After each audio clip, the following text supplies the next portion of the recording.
बिस्मिल्लाहिर्रहमानिर्रहीम, अस्सलाम वालेकुम। Welcome back to my YouTube channel it's Sam's biology. Dear students, आज की इस वीडियो के अंदर हम डिस्कस करने जा रहे हैं some specific factors that effecting on plant growth, और we can say condition for plant growth. कि प्लांट्स की ग्रोथ के लिए कौन कौन सी कंडीशंस होनी चाहिए जो प्लांट को ग्रो करने में, यानी कि सीडलिंग से लेकर एक बड़ा पौधा बनने में जो जो चीज़ें रिक्वायर्ड हैं, वो आज की इस वीडियो के अंदर हम डिस्कस करने जा रहे हैं। किस चीज़ की ज़्यादती से या कमी से प्लांट की ग्रोथ के ऊपर इफेक्ट पड़ता है, वो तमाम तर इन्फॉर्मेशन आज की इस वीडियो में हम डिस्कस करेंगे। सबसे पहले डियर स्टूडेंट्स, आपको पता होना चाहिए कि ग्रोथ ग्रोथ मैंने आपको बताया है कि एक इरिवर्सिबल प्रोसेस होता है, जिसके अंदर क्या होता है कि एक प्लांट अपनी गिर्थ एज वेल एज जो लेंथ है, मोटाई और लंबाई दोनों में इजाफा करता है, दैट इज कॉल्ड ग्रोथ। इसके लिए दो तरह के फैक्टर्स होते हैं। एक होते हैं एक्सटर्नल फैक्टर, यानी कि बैरूनी फैक्टर, बाहर से जो चीजें मिल रही हैं वो, और दूसरा इंटरनल फैक्टर, यानी कि प्लांट की बॉडी कुछ चीजें जनरेट करती है, सिंथेसाइज करती है, वो भी प्लांट की ग्रोथ के ऊपर इफेक्ट करती हैं। वो कैसे, उसके बारे में हम अभी स्टडी करने जा रहे हैं। जो एक्सटर्नल फैक्टर है बैरूनी, यानी कि माहौल से, प्लांट के माहौल में जो जो चीजें आती हैं, सबसे पहले हमारे पास आ जाता है टेम्परेचर, जिसको हमने डिस्कस कर रहे हैं। आपने ना गाड़ियों के जो स्पीडोमीटर्स होते हैं या बाइक के स्पीडोमीटर्स होते हैं, उसके अंदर आपने इकोनॉमी वाला पोर्शन देखा होगा कि गाड़ी में कुछ एक खास, जो जापानीज गाड़ी आ रही है, इनमें ना एक खास लिमिट बनी हुई होती है, उस पर ग्रीन सा सिग्नल बना होता है, ये ग्रीन लाइट ऑन हो जाती है, बेसिकली उसको बोलते हैं इको आइडियल। तो यहाँ पर हमारे पास ये वाला जो है ना पोर्शन, प्लांट के लिए जो टेम्परेचर का पोर्शन है 25 से 30, ये वाला ऑप्टिमम टेम्परेचर है, आइडियल टेम्परेचर। अगर प्लांट को ये टेम्परेचर दिया जाए तो प्लांट अपनी ग्रोथ के अंदर बहुत अच्छे तरीके से इजाफा कर सकता है, उसकी ग्रोथ जो है वो वेल मैनर्ड होगी, वेल मैनेज होगी, ठीक हो गया। अच्छा, इसी तरह से जैसे जैसे टेम्परेचर कम होता जाता है, लाइक ये 25 से 20, 20 से 15, 15 से 10, 10 से 5, एटलीस्ट 5 to 10 डिग्रीज तक जो है ना प्लांट इसको बियर कर सकते हैं। याद रखें, जैसे जैसे टेम्परेचर कम होगा, ग्रोथ का रेट भी क्या होता जाएगा, कम होता जाएगा। लाइक ग्रोथ उस लेवल पर नहीं होती, टेम्परेचर जो है ना जैसे जैसे डाउन होता गया। आपने ये फर्स्ट ईयर के चैप्टर नंबर 3 एंजाइम में ये चीज पढ़ी होगी कि जैसे जैसे आप टेम्परेचर राइज करते हैं तो जो एंजाइमेटिक एक्शन है वो भी बढ़ता जाता है, बट एक खास हद तक, that is called optimum temperature. जैसे जैसे डाउन होता जाता है तो उसकी जो एक्टिविटी है वो भी क्या होना शुरू हो जाती है, डाउन। तो प्लांट्स जो होते हैं ये 5 डिग्री सेंटीग्रेड तक एटलीस्ट इनकी ग्रोथ हो सकती है, लेकिन ग्रोथ के अंदर थोड़ी कमी आ सकती है। अच्छा, जैसे ही आप ये टेम्परेचर बढ़ाते हैं 35 से 40, अब ये रेड में है, ये ब्लू में है, इट्स मीन कि यहाँ पर कम हो रही है, ये रेड जोन में आ जाता है। रेड जोन से मुराद के कि यहाँ पर प्लांट की ग्रोथ जो है वो स्टॉप हो जाती है, प्लांट ग्रोथ क्या कर जाएगी, स्टॉप्स कर जाएगी। वाई? क्योंकि टेम्परेचर जो है ना, आपको पता है कि प्लांट्स, अगर टेम्परेचर ज़्यादा होगा तो प्लांट्स का स्टोमेटा जो है वो ओपन रहेंगे। अगर ओपन रहते हैं तो फिर वाटर लॉस ज़्यादा होगा, उससे विल्टिंग की प्रोसेसेस सामने आ सकते हैं, प्लांट जो है वो डाई कर सकता है पानी की कमी की वजह से। तो इसलिए फिर प्लांट्स को स्टोमेटा बंद करने पड़ते हैं, और फिर मल्टीपल कॉम्प्लिकेशन। बिल्कुल ऐसा ही है जैसे आप अपना नाक बंद कर दें, तो क्या आप ऑक्सीजन ले रहे हैं या कार्बन डाइऑक्साइड वापस दे रहे हैं, तो आंसर होगा नो। तो फिर आपके लिए भी ये प्रॉब्लमेटिक है। सिमिलरली प्लांट्स जो होते हैं, अगर ये इस टेम्परेचर पर जाएंगे, अगर ये टेम्परेचर दिया जाएगा, यानी कि एनवायरमेंटल टेम्परेचर, इसमें ये ग्रो करेंगे तो इनकी ग्रोथ क्या कर जाएगी, स्टॉप कर जाएगी, या रिटार्ड हो जाएगी कंप्लीटली। प्लांट्स फिर क्या हो जाते हैं, दे मे डाई, उनकी डेथ हो सकती है अगर इससे थोड़ा सा ऊपर जो है वो टेम्परेचर जाता है। अब आपका आंसर होगा कि सर जी वो जो प्लांट्स हैं वो जो जीरोफिटिक होते हैं, ठीक है, वो 45 डिग्री सेंटीग्रेड, 50 डिग्री सेंटीग्रेड के अंदर सर्वाइव कर जाते हैं। तो बेटा देखें, वो प्लांट्स भी तो बहुत कम होते हैं ना, उनके पास खास किस्म की प्रोटीन्स होती हैं, हीट शॉक प्रोटीन्स, आप लोगों ने पिछले चैप्टर्स के अंदर पढ़ रखा है। तो ठीक है, पहला जो है वो आपके पास कौन सा है, टेम्परेचर। तो टेम्परेचर, ऑप्टिमम टेम्परेचर 25 से 30, इसमें प्लांट बहुत अच्छे तरीके से ग्रो करेगा। कम भी हो जाएगा या ज्यादा होगा तो उसमें उसकी ग्रोथ के ऊपर जो है ना वो इफेक्ट काज करता है। उसके बाद आता है लाइट। लाइट हमें पता है प्लांट्स के लिए ना फोटोसिंथेसिस के लिए बहुत ज्यादा जरूरी है, क्योंकि प्लांट अगर फोटोसिंथेसिस नहीं करेंगे तो फिर प्रॉब्लम हो सकती है। फोटोसिंथेसिस नहीं करेंगे तो प्लांट अपनी खुराक नहीं बना पाएंगे, प्लांट की ग्रोथ नहीं हो पाएगी, प्लांट में विटामिन्स नहीं बन पाएंगे, प्लांट में वेजिटेटिव प्रोपेगेशन, उसके जो वेजिटेटिव पार्ट्स हैं या फर्टाइल पार्ट्स होते हैं, स्पेशली आप जिनको फ्लावर कहते हैं, फ्लावरिंग नहीं हो पाएगी। जब फ्लावरिंग नहीं हो पाएगी तो प्लांट जो वो आगे सर्वाइव नहीं कर सकता, वो अपनी स्पीशीज के अंदर इजाफा नहीं कर सकता, इसके अंदर जो है मतलब क्लोरोफिल नहीं बनेगा, तो इस तरह से प्लांट एट्यूलेशन हो जाएगी, एट्यूलेटेड प्लांट, ये बात भी आप पढ़ कर आ चुके हैं। तो ये सिर्फ लाइट ना देने की वजह से, अगर आप लाइट नहीं देते तो ये तमाम तर फैक्टर, अगर बच्चों आप इसको लाइट प्रॉपर देते हैं तो फोटोसिंथेसिस होगी, जिसके रिजल्ट में प्लांट क्या बनाएगा, फूड बनाएगा, हमारे लिए भी और अपने लिए भी। अब लाइट जो है उसमें तीन फैक्टर्स मेन आ जाते हैं, लाइट की इंटेंसिटी, लाइट का ड्यूरेशन एंड लाइट की क्वालिटी, ये तीन चीजें। मतलब इंटेंसिटी, क्या आप लाइट ज्यादा दे रहे हैं या उसकी शिद्दत ज्यादा है, उसमें लाइट कौन सी है, रेड लाइट है, ब्लू है, वायलेट है, इंडिगो, ग्रीन है, कौन सी, मतलब उसके अंदर आप लाइट देते जा रहे हैं प्लांट्स को।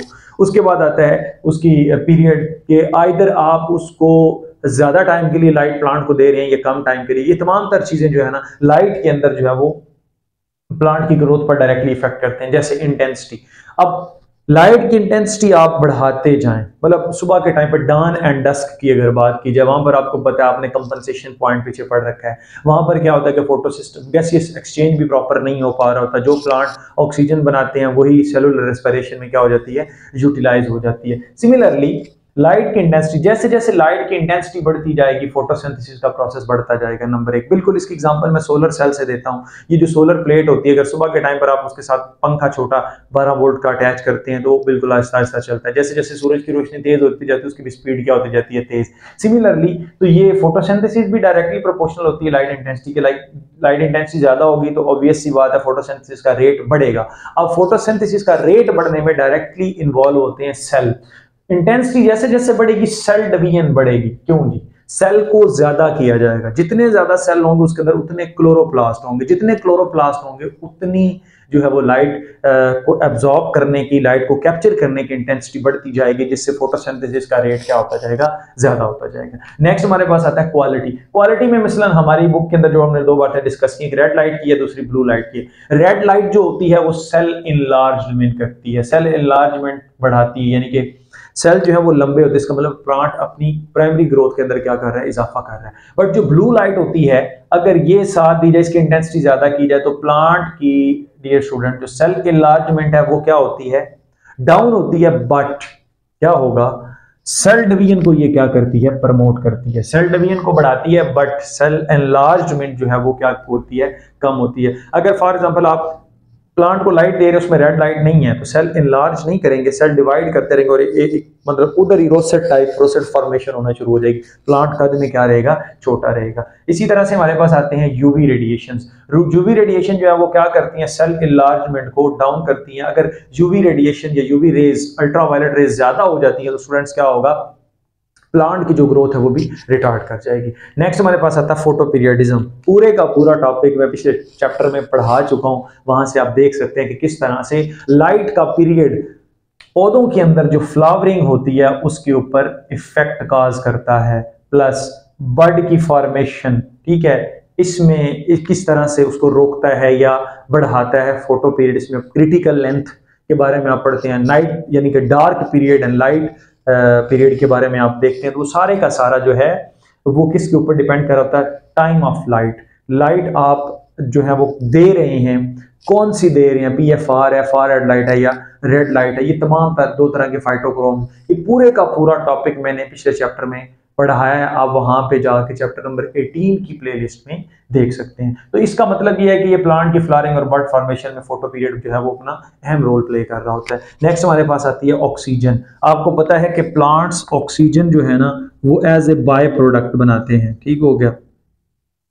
अच्छा जी, अब ये बाय प्रोडक्ट है, सॉरी बाय प्रोडक्ट है, तो क्या प्लांट इसको यूटिलाइज नहीं करते? जी करते हैं, प्लांट यूटिलाइज करते हैं ऑक्सीजन को फॉर रेस्पायरेशन। जो सेलुलर रेस्पिरेशन होनी है उसके लिए प्लांट ऑक्सीजन को यूटिलाइज करते हैं। अब ऑक्सीजन हो, कार्बन डाइऑक्साइड हो जो कि फोटोसिंथेसिस के लिए इस्तेमाल की जाती है, ये सारी चीजें ऑप्टिमम में ही अच्छी हैं। अगर आप ऑक्सीजन को बढ़ा देते हैं या कम कर देते हैं तो दोनों केसेस में जो ग्रोथ होती है वो प्लांट की क्या कर जाएगी, कम हो जाएगी, रिटार्ड हो जाएगी। अगर आप बढ़ा देते हैं तो फोटो रेस्पिरेशन का प्रोसेस स्टार्ट हो जाएगा, कम कर देंगे तो सेलुलर रेस्पिरेशन जो है वो प्रॉपर नहीं हो पाएगी, प्लांट की ग्रोथ जो रुक जाएगी क्योंकि प्लांट को एनर्जी नहीं मिल पाएगी, ठीक हो गया। इसी तरह से कार्बन डाइऑक्साइड की कंसेंट्रेशन अगर आप बढ़ा देते हैं, ठीक हो गया, तो देन फोटोसिंथेसिस का प्रोसेस जो है वो ज्यादा होगा। अगर आप इसकी कम कर देते हैं तो फोटोसिंथेसिस का प्रोसेस रुक जाएगा या कम हो जाएगा, जिसकी वजह से क्या होता है कि प्लांट में नॉट सर्वाइव।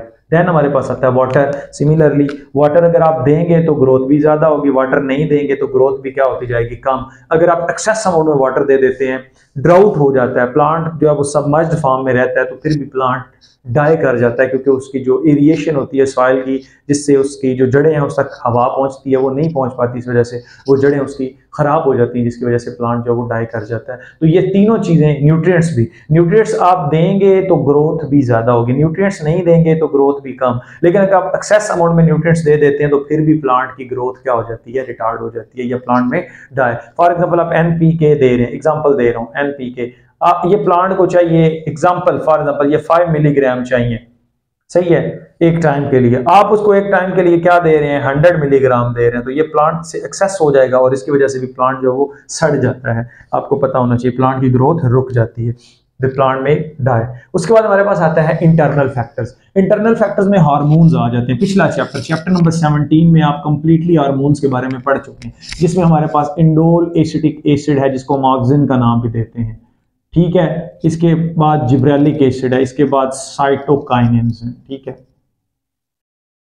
अब ये दोनों जो हैं ये cell division and cell enlargement में हेल्प करते हैं, और ये जो साइटोकाइनेन है ये सेल डिवीजन में हेल्प करता है, ठीक है। तो अपर जो है ये सेल एनलार्जमेंट, एक दूसरे के साथ मिल मिला के सेल एनलार्जमेंट करते हैं। साइटोकाइनेन क्या करता है, सेल डिवीजन। तो तीनों मिल मिला के इकट्ठा काम करते हैं, प्लांट की ग्रोथ में इजाफा करते हैं। अगर इनमें से कोई एक भी नहीं होगा, फॉर एग्जाम्पल ऑक्सीजन है, ये आप नहीं दे रहे या प्लांट नहीं बना रहे, तो फिर क्या होगा, प्लांट की ग्रोथ कम हो जाएगी। जिब्रेलिक एसिड भी इसी तरह से, साइटोकाइनेंस भी इसी तरह से होते हैं। नेक्स्ट हमारे पास आता है विटामिन्स।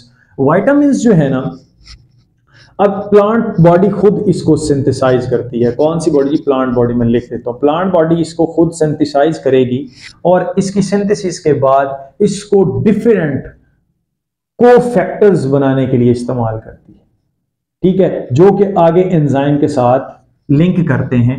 अब अगर प्लांट बॉडी ये कोफैक्टर्स नहीं बना रहे, ये विटामिन्स नहीं बना रहे, जिसमें कोएंजाइम्स बनते हैं बेसिकली, ये विटामिन्स नहीं बन पा रहे, जब ये विटामिन्स नहीं बन पा रहे तो enzymatic activity day by day क्या हो रही है, डाउन हो रही है। तो विटामिन्स बहुत ज्यादा जरूरी होते हैं प्लांट्स की ग्रोथ के लिए, हमारी ग्रोथ के लिए भी इवन दैट। तो प्लांट अगर ये नहीं बनाएगा, कोई फैक्टर्स अंदर से नहीं बन रहा है, कोई फैक्टर्स, उससे फिर एंजाइमेटिक एक्टिविटी के ऊपर इफेक्ट होगा, जिसकी वजह से ओवरऑल प्लांट की ग्रोथ क्या रहेगी, कम रहेगी। तो ये भी बनाने बहुत ज्यादा प्लांट्स के लिए जरूरी होते हैं। और एक बात याद रहे, ये जो विटामिन्स होते हैं ये प्लांट बॉडी सिंथेसाइज करती है only in the presence of light. Light होगी तो विटामिन्स जो होंगे वो भी बढ़ते जाएंगे, ठीक हो गया।